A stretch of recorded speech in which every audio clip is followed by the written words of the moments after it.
Dans une ambiance de vivre ensemble, on est au soleil, on est heureux. Je suis avec Nicolas Berjohan et Philippe Poisse, donc des jeunes qui n'en veulent, comme on disait dans Les Deschiens, qui veulent redynamiser le quartier de la place Rigaud et au-delà du centre-ville.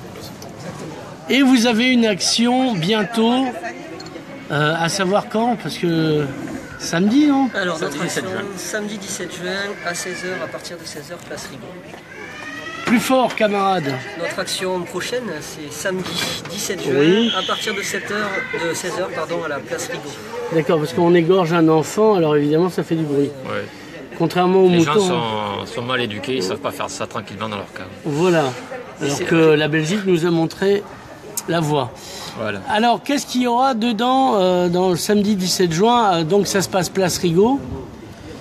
C'est ça. Alors, il y aura plusieurs choses. Il y aura nos camarades de l'ASPAR qui organiseront en fin de journée, je pense vers 19h, une petite visite guidée des richesses du quartier et de leur devenir possible ou probable. Il y aura aussi quelques interventions de gens qui seront là uniquement, je le dis, pour essayer d'animer le débat avec les passants et avec les gens qui voudront bien venir les écouter sur l'économie, l'état social aussi et l'état patrimonial du centre-ville. Et enfin, il y aura, parce qu'il faut jouer aussi la carte de la convivialité, c'est ce qu'on veut faire nous, un groupe de musique qui égaiera, je dirais, les débats et le moment. Voilà. Alors Philippe, toi tu es là juste pour l'accompagner parce qu'il avait peur ou tu as un message particulier à faire passer? Je suis aussi co-organisateur en étant membre du Conseil citoyen pour le quartier Baléares et en étant membre de l'association Addictera. On t'a vu dans les épisodes précédents. Voilà, entre autres. Je participe aussi indirectement au Conseil citoyen quartier centre ancien, vu qu'Addictera est représenté dans ce Conseil citoyen. Et en fait, on s'aperçoit que la politique de la ville est complètement absente des débats des législatives, alors que les 4 circonscriptions ont au moins un quartier politique de la ville, parce que la 4e circonscription qui a le quartier d'Aisne et les 3 autres ont des quartiers. Mais il y a eu un débat avec les politiques, il y avait Ségolène Neuville qui a été interpellée d'ailleurs par une fille en chaise roulante qui lui a vendu des copeaux de bois. Voilà, c'est Nadia Ralaï. Voilà, qui est une amie. Ce débat ne prend pas réellement la politique de la ville parce que la grosse difficulté, c'est que les politiques globalement sont soit directement impliqués parce que tout le monde est partenaire en fait de la politique de la ville, que ce soit la mairie, l'intercommunalité, le département, la région et l'État. Voilà. Ils y sont tous d'une manière ou d'une autre, très peu présents mais ils y sont. Et en même temps, on parle de refaire du vivre ensemble, on parle de vraiment refaire du tissu social. Là où aujourd'hui les partis politiques ont tous un discours qui est sectoriel et clivant. On parle à sa clientèle, on ne parle pas à la totalité de la population. Et on a une vision purement statistique des choses. Et on avance, on se contente, pour ce que j'ai vu, d'avancer des chiffres. Tout le monde à peu près va dire que le NPNRU pour Perpignan c'est 236 millions, que là on met une université à 7 millions. Mais pour faire du tissu et du lien social en centre-ville entre les étudiants et la population de Saint-Jacques, le seul projet, ça serait de construire un gymnase là où tout le pâté maison a été rasé, rue de l'Anguille. Voilà, aujourd'hui... Faites du sport, vous ferez moins chier les gens. Donc alors ça peut être sympa de faire un... Moi j'aurais distribué des capotes pour qu'on baisse tous ensemble, comme ça après on est épuisé. Oui, mais après on va avoir l'église est contre. Je sais très bien que le préservatif est mal et il faut le mettre à l'index. Voilà. Ce qui n'est pas très pratique. Ouais, c'est pour ça qu'il y a des gens que ça rend sourd. Pour rebondir sur ce que dit Philippe. Rebondir sur ce que dit Philippe, Nicolas. L'objectif du collectif qui est partie prenante de l'organisation de cette journée, c'est-à-dire le collectif Citoyennes et Citoyens Solidaires, pas de partir d'un point de vue surplombant sur la ville, mais d'essayer... En drone, tu veux dire? Ouais. Ni non plus la vie est plus belle en drone.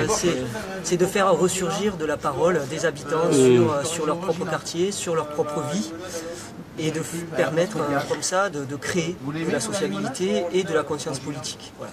C'est un objectif. Tu vas loin, camarade, de la conscience politique. Oui. Pose ça, tu vas te blesser avec. On est à la fois modeste et ambitieux. On ne va pas expliquer ce qu'il en est, même s'il y aura des discours qui, encore une fois, serviront à alimenter un débat. Mais notre objectif, c'est vraiment que les habitants, comment dire, reprennent en main la parole sur leur ville, disent leur expérience et à partir de là, prennent conscience de ce qui est en train de se passer et proposent peut-être eux aussi des voies de réflexion pour ce centre-ville de Perpignan. On ne vient pas expliquer, on vient écouter et à partir de là, je crois qu'on en gagnera tous. Vous êtes tous qualifiés, enfin moi je connais le camarade Philippe qui a des tas de capacités en ingénierie informatique et autres.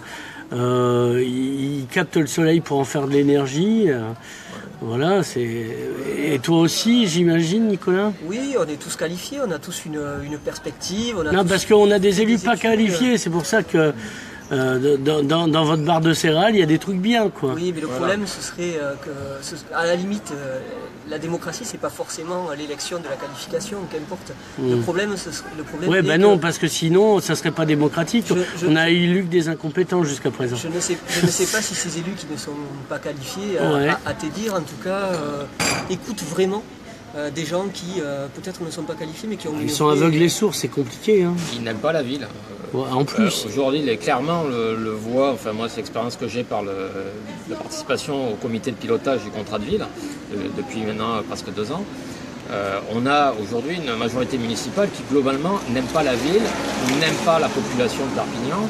On a un maire qui en gros explique à chaque réunion de travail que le problème c'est les habitants de Perpignan et qu'il ne peut rien faire parce qu'il y a 120 000 habitants à Perpignan et qu'il ne peut pas tous les mettre en file derrière et tous les changer.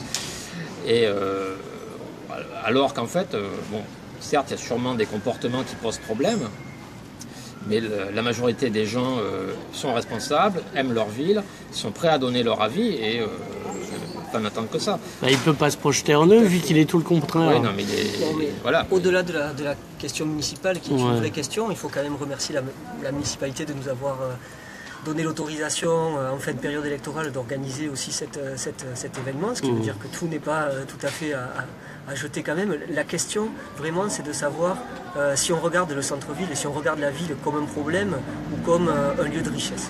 Nous on a envie de remettre un peu des couleurs dans la ville, voilà, de la revoir comme un lieu de richesse et de proposer aux habitants de dire cette richesse et éventuellement de se projeter sur un avenir qui serait plus beau, voilà, et plus coloré. Voilà.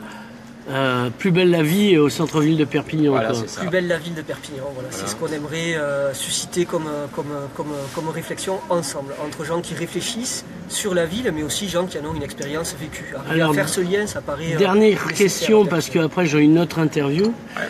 Même les feignants travaillent, c'est un signe de l'apocalypse. C'est un one-shot où vous comptez vous pérenniser, vous localiser ici, Place Rigaud. C'est le premier d'une longue série. Qui est l'œil du cyclone un peu du problème du centre-ville. On espère que c'est le premier d'une longue série qui ira animer un peu les différents quartiers de Perpignan, parce qu'il y a le centre-ville, mais il y a aussi les quartiers. Et une ville, c'est un tout. Voilà. Tout ce qui se passe au centre-ville impacte les quartiers, mais tout ce qui impacte les quartiers joue aussi et détermine la vie du centre-ville. Et globalement, nous, ce qu'on aimerait, mais pour ça, il faut que les gens aussi... C'est le nom du collectif, citoyens et solidaires, se réemploient à utiliser leur citoyenneté, c'est qu'ils viennent avec nous pour créer ces moments où on peut discuter, où on peut échanger, où on peut se connaître et où on peut faire ville en fait. Alors le problème, et ça c'est pas une question, c'est que le mot citoyen et solidaire, si c'était des chewing-gums, il y a longtemps qu'ils auraient plus de goût. Alors comment reminéraliser un truc que tout le monde a utilisé, le mot citoyen et solidaire, pour tout et n'importe quoi. Maintenant c'est Ajax Vessier. Ah oui. Là je crois que tu touches un vrai problème, c'est qu'il y a un vrai problème de crédibilité de la politique en général qui va utiliser des slogans pour servir des intérêts.